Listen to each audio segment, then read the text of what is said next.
Okay, my name is Nadine Zamira. I like to think of myself as an environmentalist. Currently, I run and am a founder of one of Indonesia's first environmental communications consultancy or agency.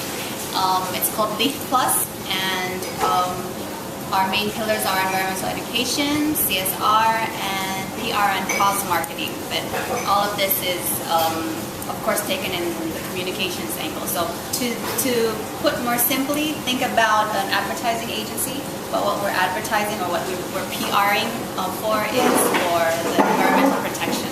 So that's probably more simple to understand. I could say that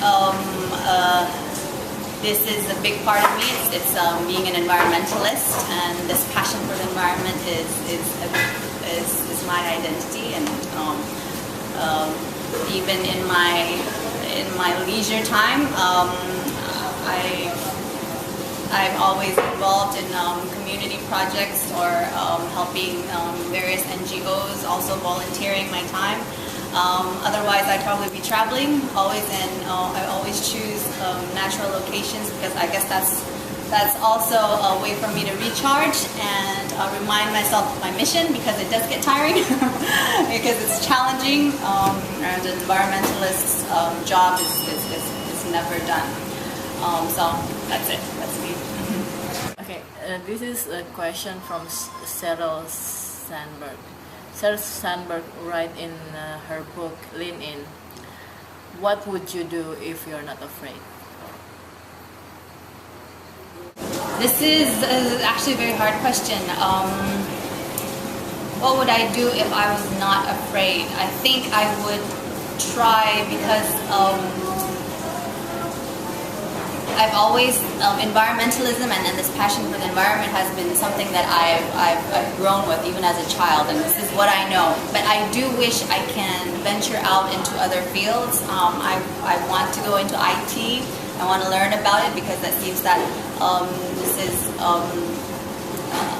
there massive growth in that industry and a lot of opportunities there. I'd like to go into products. I would like to try to go into other areas of businesses, even other areas of knowledge that I have never had experience with. I think that's what I would do.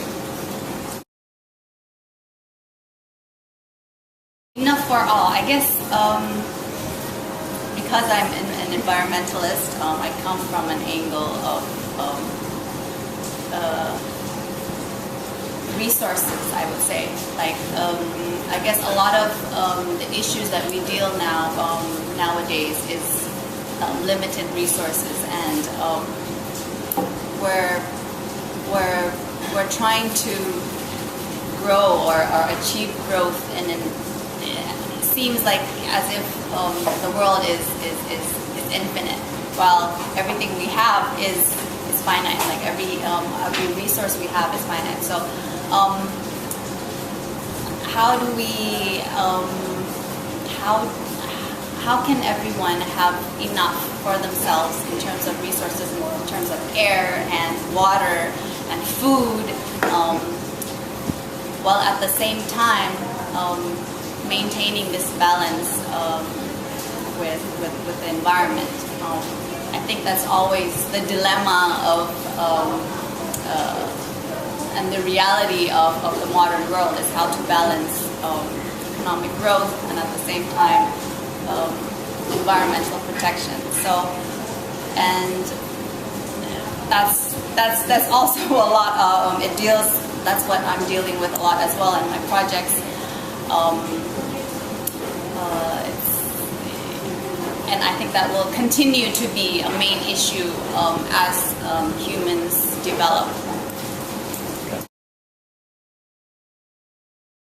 The question would be, if you were a superhuman and you